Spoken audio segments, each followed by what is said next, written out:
खूबसूरत शायरी से नवाज रहे थे और आप लोग महजूज हो रहे थे। हज़रत आगे बढ़ने से कबल एक बार हम एतराफ़ करें कैफ़ी आज़मी एकेडमी की कोशिशों का। एक खूबसूरत शाम आपके नाम यहाँ पर मुनक़्क़िद की गई और हमने कैफ़ी साहब को ख़राज अक़ीदत भी पेश किया।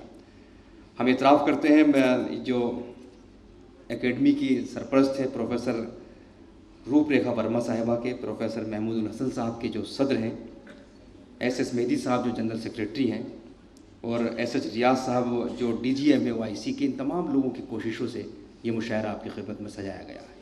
हज़रत बार बार जिक्र हो रहा है कि सफ़े सामीन में बड़ी सरकर्दा शख्सियात मौजूद हैं, बहुत अहम लोग हैं, उसमें बहुत से लोग शायर भी हैं, अदीब भी हैं, सहाफ़ी भी हैं।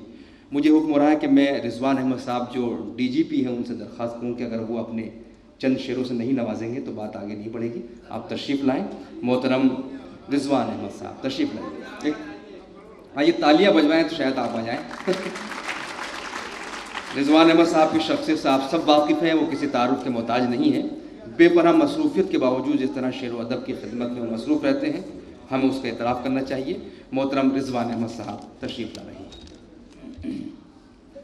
मोहतरम जावेद अख्तर साहब, शबाना आज़मी साहिबा तो नज़र नहीं आ रही हैं, लेकिन उनको भी सलाम पेश करता हूँ। भाई काज़मी साहब, रूपरेखा वर्मा जी, सब मुअज़्ज़िज़ शोहरा कराम, मेरे बड़े भाई वसीम बरेलवी साहब, मंजर भोपाली, नसीम निखत साहिबा, बशीर फारूकी साहब और मुअज़्ज़िज़ हाज़रीन, मुझे हुक्म हुआ है कुछ 2-3 अशार आपके खिदमत में पेश करने का।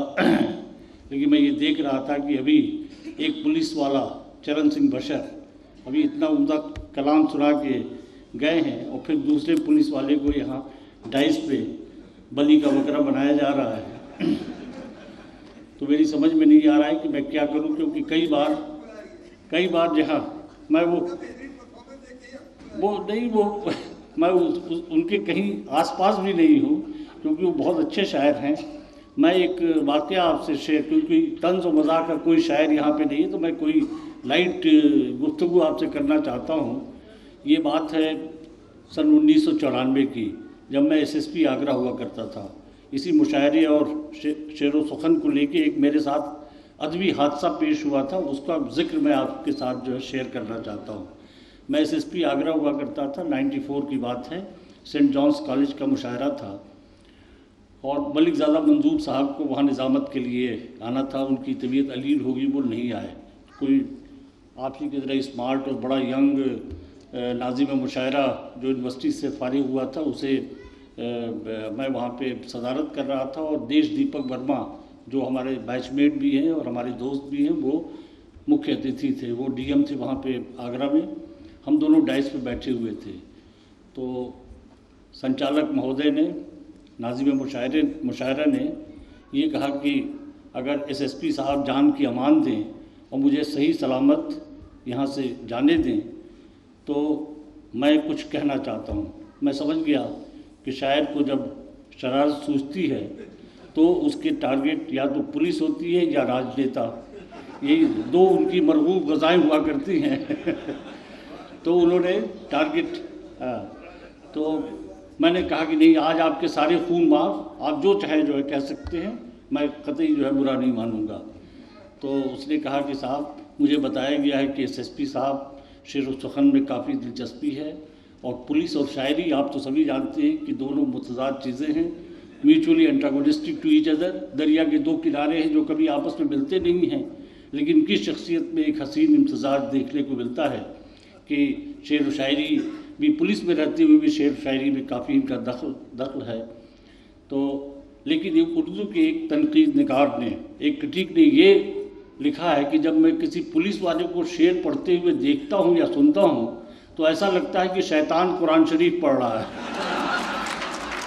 तो ये हादसा मेरे साथ दरपेश हो चुका है, इसलिए मैं शेर सुनाते हुए काफ़ी जो है डरता हूँ, लेकिन फिर भी हुक्म हुआ है। और जावेद अख्तर साहब से मेरी मुलाकात जब मैं IG जोन कानपुर हुआ करता था, कानपुर में पहली बार मुलाकात हुई थी। हम लोग एक ही महफिल में थे, तो इन्होंने मुझ पर एक कमेंट्स किया था जो आपसे मैं शेयर करना चाहता हूँ, क्योंकि ये भी यहाँ पे मौजूद हैं कि इन्होंने कहा कि कानपुर वालों से मैं ये कहना चाहूँगा कि अपने शहर के लिए कोई दूसरा आईजी तलाश कर लें, क्योंकि ये आईजी तो आपके हाथ से गए, या तो ये बहुत बड़े शायर हो जाएंगे या कोई बहुत बड़े नेता हो जाएंगे।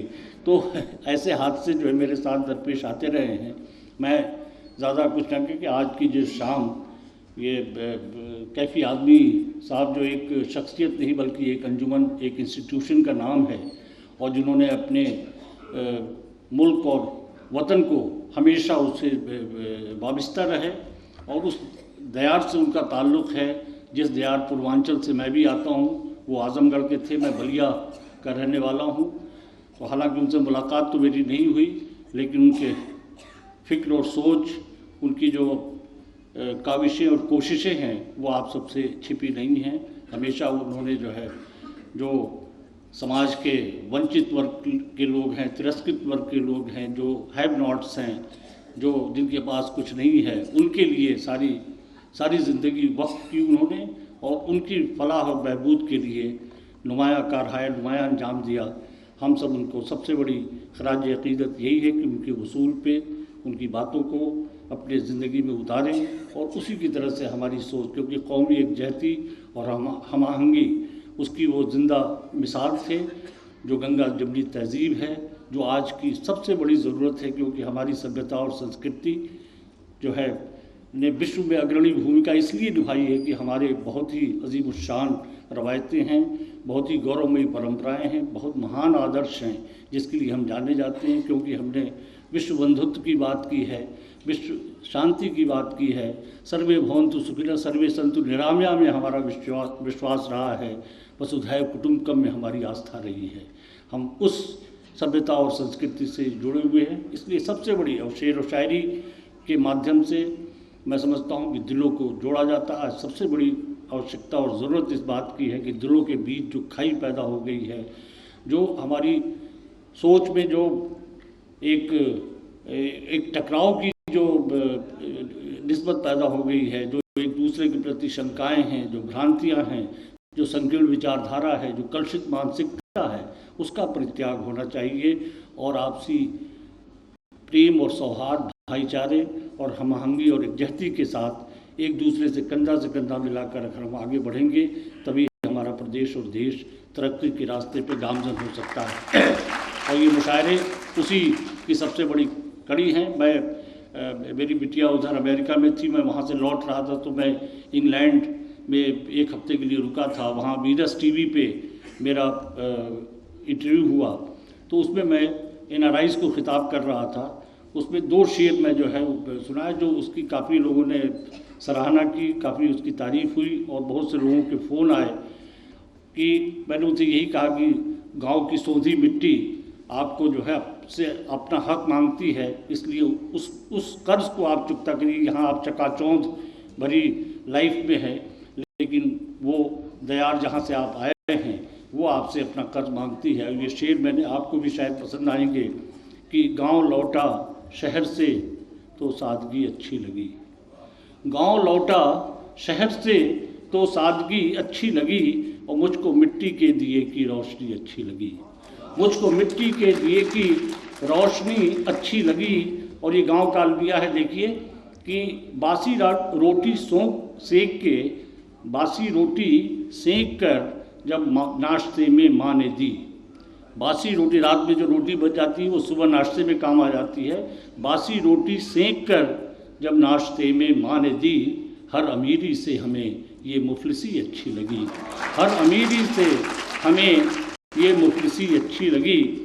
और शहर में तो रुखसती दहलीज तक महदूद है, गांव में पक्की सड़क तक लोग पहुंचाने गए, और खैरियत की चाह में अपने सब बेगाने गए, शाख फल देने लगे तब पेड़ पहचाने लगे। तो मैं ज़्यादा कुछ नहीं सुनाऊंगा, बहुत ही बड़ी हस्तियां यहाँ पे मौजूद हैं। मेरे बड़े भाई वसीम बरेलवी साहब, उनको आप सुनेंगे, उनके और आपके और मंजर भोपाली के बीच में मुखर नहीं होना चाहता हूँ। 2 मार्फत के शेर सुना के जो मुझे बेहद और बेइंतहा पसंद हैं, आपसे मैं मार्फत के शारिफ रुदौली साहब शायद चले गए, वो मैं उनका भी बड़ा एहतराम करता हूँ। तो मैं ये 2 मार्फत के शेर अपने भाई जावेद अख्तर साहब की नज़र कर रहा हूँ कि न शऊर आशिकी है, न शऊर आशिकी है और न मज़ाक़ बंदगी है। न शऊर आशिकी है और न मज़ाक़ बंदगी है। तू निभा रहा है मुझको तेरी बंद परवरी है। तू निभा रहा है मुझको तेरी बंद परवरी है। और तुझे एतबार उल्फत, तुझे एतबार उल्फत जो न हो सका अभी तक, तुझे एतबार उल्फत जो न हो सका अभी तक। मैं समझ गया यकीनन अभी मुझ में कुछ कमी है। मैं समझ गया यकीनन अभी मुझ में कुछ कमी है। और देखिए, खुदा बंदे को जितना तौफीक देता है बंदा उतना ही कर पाता है। इस शेर में जो ये भी मार्फत के शेर मुझे याद आए कि हमको क्या मालूम क्या है रस्म राहे आशिकी, हमको क्या मालूम क्या है रस्म राहे आशिकी। आप ले आए जहाँ तक हम वहाँ तक आ गए, आप ले आए जहाँ तक हम वहाँ तक आ गए। और इश्क में ऐ बेखुदी अब आगे तुम्हारा काम है। इश्क में ऐ बेखुदी, वसीम भाई, इश्क में ऐ बेखुदी अब आगे तुम्हारा काम है। अपनी थी जितनी रसाई हम वहाँ तक आ गए, अपनी थी जितनी रसाई हम वहाँ तक आ गए। मैं ज़्यादा वक्त नहीं लूँगा। बहुत बहुत शुक्रिया मुझे यहाँ बुलाने के लिए। हालांकि मैं इस इतने अगस्त असेंबली में मैं इसके लायक नहीं था कि आपसे रूबरू हो सकूँ, मुखातिब हो सकूँ, फिर भी आपकी मोहब्बत है जो आपने मुझे नवाजा, इसके लिए बहुत बहुत शुक्रिया। इस हसीन शाम को जो मुनक़्क़द किया है हमारे मेहदी साहब ने और दिगर इनके साथियों ने, मैं उनको मुबारकबाद पेश करता हूँ, इस उम्मीद के साथ कि इंशाअल्लाह आने वाले दिनों में इस मंच से और भी अच्छे कार्यक्रम आयोजित होते रहेंगे। बहुत बहुत शुक्रिया। Thank you.